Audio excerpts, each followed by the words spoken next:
Dorothée, vous êtes, je crois, actuellement une chanteuse comblée, puisque vous avez réalisé un très beau spectacle au Zénith. Votre dernier 45 tours est très très bien classé dans le top 50. Alors, vous êtes sommé de votre gloire, on peut dire.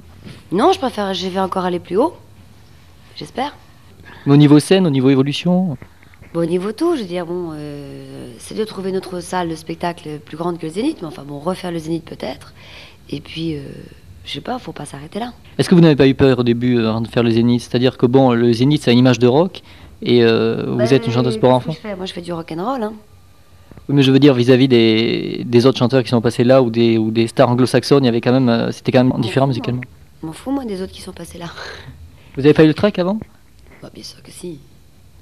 C'est évident. Je veux dire, de toute façon, dès qu'on monte sur scène, que ce soit l'Olympia, que ce soit le Zénith ou les autres scènes que j'ai faites, on a forcément le trac.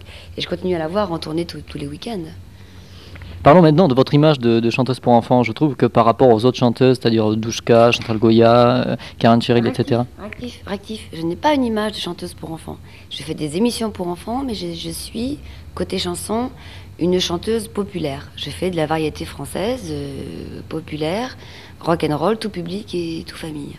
Justement, au niveau des thèmes des chansons, par exemple, c'est quelque chose qui tendrait à toucher les adolescents? Non, tout le monde. C'est-à-dire, maman, par exemple, tout le monde peut chanter. Tout le monde aurait pu la chanter, si vous voulez. J'ai par exemple personnellement acheté le disque, vous trouvez ça normal? Ouais, c'est très bien. Enfin, bah, il faut. Il faut bien que je vive de quelque chose quand même. Non, mais ce que je voulais dire, c'est qu'au départ, dans la tête de pas mal de gens, il y a association de votre image et d'un public d'enfants. Il me semble qu'il y a un décalage dans la mesure où justement vous avez un public très très large. Il n'y a pas de décalage parce que les enfants, c'est un public très très spécial parce que ils ne veulent pas de trucs bébés, de trucs petits. Bon, ça on l'a jamais fait pour eux. Et ils aiment ce qu'ils aiment, c'est-à-dire qu'ils choisissent ce qu'ils aiment. Ils écoutent bien Stevie Wonder, tout. D'ailleurs, Strait, comme Douchka, comme Chantal, comme beaucoup d'autres. Ils aiment quelque chose. Et ils prennent pas un disque parce que, tiens, c'est pour enfants, donc tu vas aimer. Bon, Anne Sylvestre, ok, pas de problème, mais aussi les grands rock'n'roll, Europe, machin, etc. Donc, c'est une mélodie qu'ils aiment. C'est une chanson, c'est un gimmick, c'est ce que vous voulez. Donc, on ne les force pas. Justement, dans la presse, vous avez déclaré plusieurs fois que ce qui vous avait surpris, dans les galas notamment, c'est de voir qu'il y avait des adolescents de 18 ans qui venaient et que la chanson ou la menteuse avait été achetée par des adolescents et par des gens jeunes. À l'époque, oui, à l'époque, cette chanson, là, ça me surprenait parce que j'avais vraiment l'image enfant. Et où la menteuse a été en effet achetée par des vieux de 30 ans, hein, entre guillemets. Et ça m'a fait plaisir parce que je me suis dit, bon, bah, c'est une chanson qui plaît, c'est vraiment donc de la variété. Et à partir de là, on a commencé à faire des chansons un petit peu plus tout public en fait. Qu'est-ce qui plaisait dans une chanson comme Ou la menteuse aux gens de 30 C'est pas ans? moi qu'il faut le demander, à mon avis, c'est à ceux qui ont le disque. Au niveau des chanteuses, je pense que vous êtes, bon, la presse le soulignait souvent, quelqu'un de naturel, et c'est ce qui fait votre succès. Bon, par exemple, lorsqu'on examine une présentatrice comme Karen Cheryl, qui a été mise, entre guillemets, en concurrence l'année dernière avec vous, elle n'était pas autant appréciée des enfants, on a vu ça sur plusieurs sondages, parce qu'elle était pas assez naturelle. Alors que vous parleriez aussi bien à des enfants qu'à des adultes de la même façon, je veux dire. Moi, je parle de la même façon, je veux dire, je fais absolument aucun effort, je suis moi, et puis on me prend tel que je suis. Et c'est ce qui fait que je suis proche des enfants. C'est là votre force, peut-être? Ben, je crois. Maintenant, c'est après que je peux vous dire que c'est peut-être ça ma force, c'est la sincérité. Mais au départ, j'ai jamais calculé. Je me suis dit, bon, une émission de télé. Bon, moi, je débarque, il y a en 73. On m'a dit, bon, bah voilà, t'as 4 heures de direct entre les mains. Oui, bon, bah je vais faire ce que je peux. Et c'était bonjour, ça va, moi ça va, et vous ça va, etc. Donc c'était un dialogue entre, pour moi, la caméra, mais je savais que derrière il y avait les enfants. Et on s'est mis à parler comme ça. Qui, à l'époque, était révolutionnaire, parce qu'en fin de compte, c'était pas ce qui se passait d'habitude. Et je trouvais ça normal, je veux dire, on parle pas aux enfants. Oui, oui, j'ai un téléphone, hein. Bon, faut pas exagérer, faut pas les prendre pour des cons quand même. Et voilà. Et c'est tellement plus simple, je veux dire, bon, aujourd'hui je suis en jean et en pull, parce que ça m'amuse. Mais hier j'étais en jupe cuir fendue, parce que j'avais envie. Donc, si ce matin, en m'habillant, j'avais envie de me mettre en jupe de cuir, c'est ce que j'aurais fait. C'est ce qui arrive de temps en temps. Bon, je ne triche pas, je suis ce que je suis. Et c'est vachement moins fatigant, hein. La pauvre Karen, quand il fallait qu'elle fasse son marché, il fallait qu'elle ait la queue de cheval, qu'elle soit maquillée comme d'habitude. Moi, je suis maquillée que pour la télé, hein. Jamais autrement. Jamais, même au début de votre carrière, vous n'avez eu de pression pour l'exercer d'une telle ou telle manière, pour avoir telle ou telle image? Jamais. C'est pour ça que je dis que j'ai pas d'image. Je suis moi. Est-ce qu'en 73, lorsque vous avez démarré, vous n'avez pas eu envie, en étant plus jeune, de toucher un autre public que celui des enfants? Lorsqu'on est jeune, on peut par exemple avoir envie d'être branché. Ça veut dire que je suis vieille? Non, non, pas du tout. Plus jeune, j'ai dit. Ah, d'accord. Ça passe. Comment, non, parce que moi à l'époque, c'était, je fais de la télé, c'était une chance pour moi. Et d'abord, j'ai mis très longtemps à comprendre que je faisais de la télévision. Et on comprend pas tout de suite, hein, parce qu'on est pris dans un engrenage assez bizarre. Enfin, j'ai mis longtemps à piger. Et une fois que j'étais partie dans cet engrenage, je me suis dit, tiens, je fais de la télévision. Et puis, après, il y a eu le l'éclatement de l'ORTF, j'ai repris sur les enfants. Je me suis fait virer des émissions pour enfants parce que je ne convenais pas. À l'époque, c'était 13 ans, je sais pas. Et j'ai fait une émission pour adultes où je me suis fortement ennuyée. Et je me suis dit que c'était quand même plus marrant de faire des émissions avec les enfants parce qu'en fin de compte, je me suis rendu compte après que l'après-midi, hein, c'était à l'époque, il y avait les gens qui travaillaient dans les restaurants qui avaient leur break à ce moment-là, donc qui regardaient. Un exemple, un jour j'étais déguisée en clown, genre maquillage clown. Le soir j'avais un dîner, donc je me suis démaquillée évidemment. Je me suis fait chic, belle, machin, coiffée et tout. Les gens me disent, oh bon, vous préférez cet après-midi. Toujours aimable. Ensuite, il y a les mamies, les papis, il y a les mamans qui restent avec les enfants. Donc en fin de compte, il y a beaucoup d'adultes qui regardent. Et je suis ravie.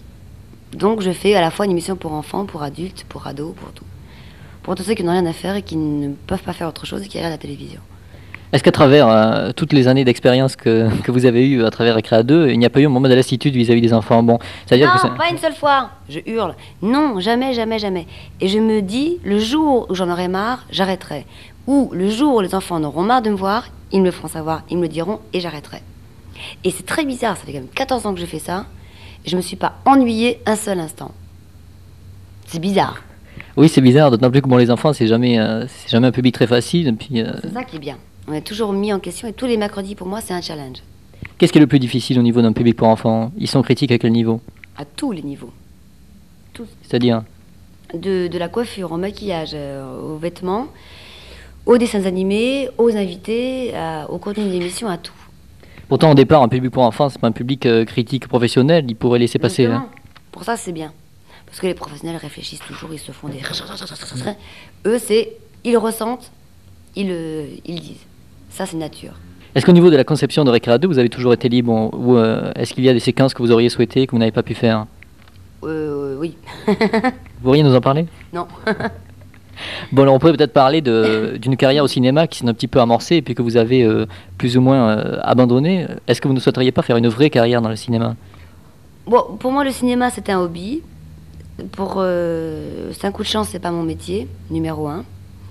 Et je préfère l'avoir comme ça parce que je peux me permettre de choisir les films. Si j'avais à vivre du cinéma, j'aurais fait de beaux navets. Et c'est une chose que j'aime pas faire. Des trucs qui me plaisent pas ou je sais que c'est pas bon. Je vais bien prendre des risques sur une chanson parce qu'une chanson ne peut pas savoir. Moi, je la fais, je l'aime bien, je me dis, j'espère que les gens vont aimer. Mais je l'aime bien. Or, au cinéma, parfois, on est obligé de faire des navets parce qu'il faut manger. Et j'aime pas savoir que je fais un navet au départ.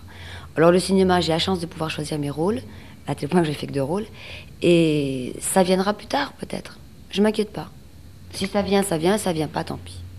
Le jour où vous déciderez de faire quelque chose, vous mettrez entre parenthèses votre carrière d'animatrice et de chanteuse? Non, je ferai les deux en même temps, comme d'habitude. Ça paraît difficile? Ben non, j'ai déjà fait, donc je peux continuer. Parlons maintenant de la rupture, entre guillemets, avec Jackie l'année dernière, Vitamine. Comment s'est passée cette séparation? Avec des larmes? Oh, c'était un divorce épouvantable, épouvantable. Non, je suis bien contente, je suis tranquille maintenant. Pourtant, il a participé à votre spectacle du Zénith, vous l'avez revu? Vous avez retravaillé avec lui? On n'est pas fâchés, on est toujours bien copains. Et c'est normal qu'il soit parti. Je veux dire, Antenne 2 n'a pas été très honnête avec Jackie. Bon, c'est son problème. Il m'a tenu au courant, parce que moi j'étais à New York à l'époque. Il m'a appelé de Paris. Ce qui est énorme de la part de Jackie, parce qu'il appelle jamais, il téléphone jamais. Qui plus est, Paris-New York, il faut le faire. Il m'a tenu au courant, je lui ai dit, écoute mon pote, t'as entièrement raison, tu fais ce que tu veux, on n'est pas fâchés pour autant. Il a mené sa vie donc à Vitamine. Et c'est assez marrant maintenant de se voir concurrent, parce qu'en fin de compte, je dis, au fait, t'as eu tel chanteur, j'aimerais bien l'avoir moi aussi, il me file les coordonnées, et vice-versa. Et en fin de compte, quand on se retrouve pour le spectacle, tous les week-ends, on passe le week-end ensemble en fait, hein, parce que le spectacle continue en tournée. Et on se retrouve avec d'autant plus de plaisir qu'on ne s'est pas tellement vu pendant la semaine. Et c'est bien en fait, parce que maintenant on a de quoi raconter d'autres choses. Avant c'était épouvantable, on avait fait le spectacle, on a fait la tournée, et tous les jours de la semaine on se voyait parce qu'on avait récré de matin et récré d'après-midi. Je n'en pouvais plus, parce qu'il était épouvantable ce mec, mais c'est une horreur. Mais il est fou. Non, c'est pas vrai. Non, maintenant on se retrouve avec plaisir et on se raconte des anecdotes et on se marre bien. Pourtant, par directeur de chaîne interposé, vous étiez quand même rivaux. On était d'autant plus rivaux, c'est qu'au départ, bon, il commençait plus tôt, il finissait avant nous, et maintenant il est seulement en même temps, l'après-midi. Et ben on s'en fout l'un et l'autre, je vais vous avouer une chose, si vous voulez savoir la vérité. Au niveau des autres chanteuses et au niveau des autres animatrices, il y a l'an dernier une photo qui est parue représentant vous, Karen Cheryl et Chantal Goya. Est-ce que c'est une image pour rassurer entre guillemets le public, non. Ou est-ce que c'est vraiment une cordialité qui existe entre vous? Parce que ça paraît difficile à croire quand même. Bah, je vois pas pourquoi c'est difficile à croire. Écoutez, imaginez que les rockers ne s'aiment pas entre eux. Je raconte pas la guerre civile qu'il y aurait là. Je veux dire, il y a de la place pour plein de monde au niveau des enfants, entre autres.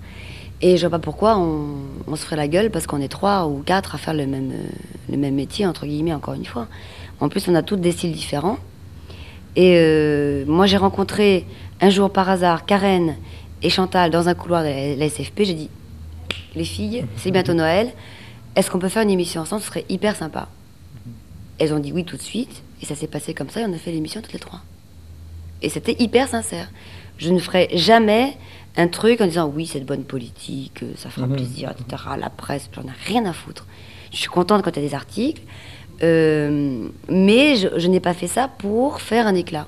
Je l'ai fait sincèrement. Et j'ai pas évité Douchka. Il n'y a pas quand même de véritable amitié entre vous? Vous ne vous réunissez pas régulièrement si? On dîne ensemble, on se retrouve, et là, imaginez la tête des gens dans les restaurants, quand on voit arriver les deux queues de cheval en bataille, la Karen et moi, par exemple, ils sont tous sidérés. Sauf que c'était l'époque où on était concurrentes. On s'est retrouvé au restaurant avec Chantal, c'était pareil, les gens se disent c'est pas vrai, elles vont se bouffer le nez. Pourquoi? C'est pas parce qu'on chante pour enfants ou pour les adolescents ou autres qu'on va se faire la tête. Moi, Johnny mange bien avec Eddie Mitchell, Sardou, etc. Je dis bon, on va pas se faire la tête, la guerre. Mais sans être misogyne, les filles ont tendance à être plus jalouses que les hommes. Alors là, ça c'est vous qui le dites. Hein. Moi je vais être raciste si vous continuez. C'est pas féministe, mais il faut quand même pas attaquer les bonnes femmes gratuitement. Hein. Le fait que vous travaillez énormément ne vous laisse pas beaucoup de temps libre. J'ai l'impression qu'entre les artistes, les contacts et les relations sont assez superficielles. C'est-à-dire que dans des émissions de télé, chacun fait son truc et ne va pas vers l'autre. Non, c'est un tort, c'est pas vrai. Pas de mon côté. Je connais très peu de monde dans le métier du show business. Très peu. Mais ceux que je connais, je les connais bien.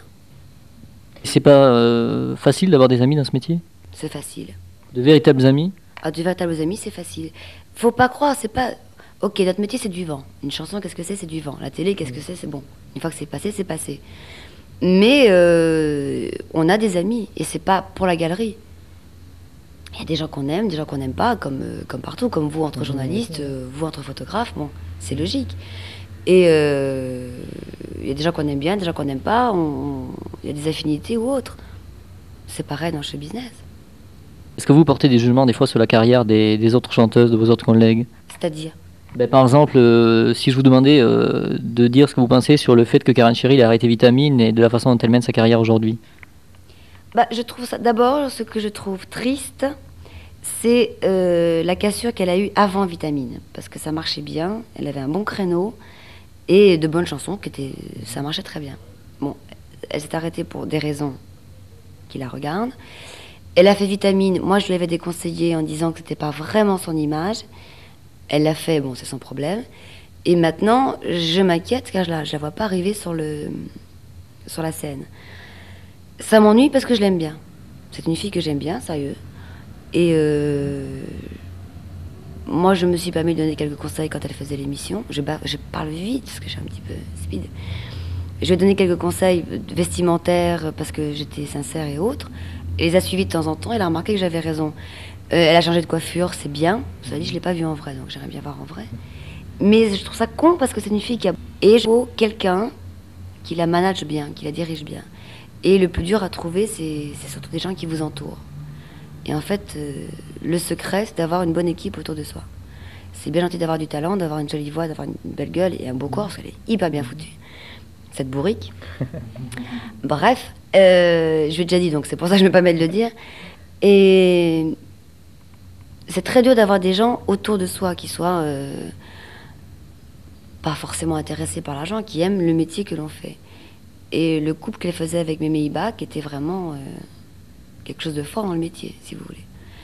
Bon, ils sont séparés pour des raisons que j'ignore, et bon, c'est leur problème, j'ai pas envie de rentrer là-dedans. Mais c'est dommage, parce qu'elle pouvait faire un truc très très bien. La grande différence avec vous, c'est que Karen Cheryl était une fille totalement fabriquée, alors que vous ne l'étiez pas. Mais ça, on s'en fout, en l'occurrence. Je veux dire, moi, je suis ce que je suis, d'accord.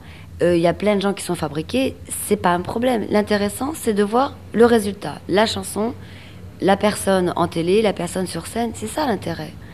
Qu'ils soient fabriqués ou pas fabriqués, c'est pas notre problème, c'est pas votre problème, c'est leur problème. C'est pas à nous de juger. Oui, mais au niveau de la carrière, par exemple, quelqu'un qui n'est pas fabriqué aura beaucoup moins de mal à suivre un parcours sans faille. C'est pas vrai, il y a plein de gens qui sont fabriqués qui réussissent. Tant mieux pour eux. Là où ça va mal, c'est le jour où ils ne sont plus fabriqués, parce qu'ils ont des Mais difficultés. vous avez des gens hyper sincères qui au départ ne sont pas fabriqués, qui se cassent la gueule aussi. Ça risque de m'arriver peut-être demain, peut-être dans 2 ans, je sais pas. Ça peut m'arriver. Et c'est pas parce que j'aurais pas été fabriqué que c'est moins grave. Vous avez toujours trouvé des gens autour de vous pour bien vous entourer? Vous n'avez jamais eu de grosses déceptions? Si, bien sûr, mais moi je suis très fidèle en amitié, en travail. Et j'ai eu la chance d'avoir des gens qui m'entouraient bien. Et qui m'ont comprise, parce que je suis quand même pas facile comme personnage. Et c'est un coup de chance d'avoir des gens qui vous entourent. Et j'ai eu cette chance. Qu'est-ce que vous pensez maintenant du jeu de la vérité de Chantal Goya? On a fait beaucoup de commentaires là-dessus. Est-ce que vous auriez une opinion éventuellement à faire? Et vous, est-ce que vous n'avez pas été sollicité pour cette émission? Heureusement, non. Comme ça, j'ai pas eu à refuser. Mais c'est facile de dire maintenant, je voulais pas le faire. Mais honnêtement, sur ma tête, si Patrick Sabatier m'avait demandé de le faire, je lui aurais dit non. Parce que le jeu est faussé au départ. Je trouve à chaque fois qu'on fait quelque chose de nouveau, un disque, une émission de télé, c'est pour moi tous les mercredis, et maintenant tous les samedis matins, on est sur la corde raide et on risque de se casser la gueule. Et on n'a pas à faire des émissions qui risquent de nous enfoncer encore plus. Parce que autant des gens comme Gainsbourg, comme Coluche, ou des gens de cinéma peuvent répondre, parfois un petit peu agressifs, parfois un peu vulgaires, autant nous. Moi, j'ai jamais triché. Bon, parfois, en télé, je suis agressive. Bon, parfois, j'engueule mes partenaires. Sincèrement, je le fais, ça passe. Les enfants comprennent. Mais les adultes n'ont pas la même ouverture d'esprit. Et si on avait fait un jeu de la vérité, peut-être que je l'aurais fait qu'avec des enfants, par exemple. Et encore. Et le fait que Chantal se soit cassé la figure là-dessus, je trouve ça vraiment trop bête. Parce qu'elle n'est pas méchante, elle est intelligente, mais je sais, elle était en pleine tournée, et je sais combien c'est fatigant, une tournée, là, je peux vous le dire, parce que je suis en plein dedans en ce moment. Ils l'ont fait juste après un spectacle qu'elle venait de donner. Elle était épuisée, elle ne s'est pas rendue compte de ce qui s'est passé. Et je trouve ça con de casser une carrière qui était bien menée pour une émission de télévision. Je trouve ça parfaitement lamentable. Et moi, j'avais enregistré l'émission de Noël avec Chantal et Karen quelques temps avant. Elle a fait son émission entre-temps. Il y a eu plein d'émissions qu'elle a enregistrées qui ont été annulées et reportées. Et moi, j'ai dit non. J'ai fait l'émission avec Chantal, on s'est bien marré, et je veux dire qu'on a bien rigolé toutes les trois. C'était vraiment les trois dans le dos d'âme, en folie toutes les trois. Cabu, qui est un monsieur pas très gentil au départ, qui peut vraiment être très dur, a découvert Chantal Goya qu'il ne connaissait pas. On a vraiment fait une émission très marrante et très sympa. Et on m'a demandé de ne pas diffuser l'émission, de faire un remplacement. J'ai dit non. Et l'émission qu'on a faite est sympa, il n'y a pas de raison. Et bon, Chantal m'a remercié après, parce qu'elle n'était pas obligée de le faire, moi elle l'a fait gentiment. Et je maintiens ce que je dis, c'est pas parce qu'elle s'est cassé la figure sur une émission qu'il faut la bloquer partout. Depuis le début de l'interview, je trouve que de l'image que je me faisais de vous, il y a un petit décalage à la mesure où vous êtes quelqu'un qui a un maximum de punch. Je pensais que vous en aviez, mais pas à ce point, et quelqu'un de franc. Est-ce que c'est facile de travailler avec vous? Oui, parce que je dis ce que je pense. Alors, on accepte ou on n'accepte pas. J'exige beaucoup de moi, et j'exige pas mal des autres. Alors ceux qui travaillent avec moi l'ont compris. S'ils veulent jouer le jeu, ils jouent le jeu. S'ils veulent pas, ils s'en vont. Et ciao, et on n'est pas fâchés pour autant. Ce métier est très très dur et assez stressant. Est-ce que vous avez des remèdes contre ça après tant d'années de carrière? Est-ce que le fait d'être sur les nerfs... Il en ajoute, là, tant d'années de carrière. Mamie! Non mais c'est pas mal, je veux dire, par exemple, il y a des tas de gens qui sont dans la top 50 qui font un disque et puis qui se cassent la gueule après. Bon, c'est quand même une chance de réussir tant d'années. Un remède contre le stress, le double stress. Ça consiste à quoi? Je suis jamais calme. Je dors très peu. Bon, je vivrai pas vieille, hein, je pense. C'est difficile pour les gens qui vous entourent. Enfin, je veux dire pour votre famille et pour vos proches. Oui, mais ils sont gentils, ils comprennent. Non, cela dit, quand je suis en famille ou avec mes amis, j'essaie de calmer, mais bon, quand je suis à bout de nerfs. En revanche, le mercredi, les gens refusent de me voir. Hein, parce que là, je suis quand même très nerveuse, un petit peu plus que d'habitude. Ils me disent, bon, on sait que tu es fatiguée, que tu es un petit peu à cran, et ils refusent de me voir. Et je rentre chez moi et je décompresse toute seule devant la télé. Sinon, bon, ça va. On a parlé tout à l'heure du cinéma, il y a beaucoup d'artistes qui se mettent à écrire des livres, notamment chez Carole Lafont. Vous auriez pas un petit bouquin en projet? Écoutez, alors ça c'est un truc marrant. Quand j'étais jeune, je l'ai dit, on me disait, écoutez, vous faites de la télévision, de la chanson, des spectacles, du cinéma. Quand est-ce que vous allez choisir entre ces 4 choses? Et moi, je leur disais naïvement, mais pourquoi est-ce que je vais choisir alors que j'aime ces 4 choses? Maintenant, je ne fais plus de cinéma. On me dit, mais alors, quand est-ce que vous allez retourner un film? Et maintenant, mais alors quand est-ce que vous allez écrire un bouquin? Alors, il faudrait savoir quand même. Hein, soyez correct. Non, j'ai pas envie d'écrire. Ça me fatigue. Alors ça m'ennuie mortellement. Vous n'avez qu'à enregistrer sur des cassettes ce que vous avez à dire et puis c'est quelqu'un qui se charge de l'écrire. Alors, si j'écris quelque chose, j'écris quelque chose. On n'écrit pas pour moi. C'est pas quelqu'un qui chante à ma place. Je chante. C'est pas une doublure qui fait mon émission à ma place. Je fais. Vous pensez donc que c'est définitivement ennuyé un projet de bouquin? Et on verra ça quand je serai plus vieille. Il faut qu'il me reste quelque chose. Quand j'aurai trop de rides, je pourrai plus faire la télévision. Peut-être bien que j'écrirai. Mais Vos mémoires? bon, je n'ai pas de mémoire. Alors je veux dire, je me souviens pas. Demandez-moi une anecdote, je pourrais aucunement vous en raconter une. Non, ça m'ennuie. Si quelqu'un veut écrire ma vie ou n'importe, ils font ce qu'ils veulent. J'aimerais regarder avant.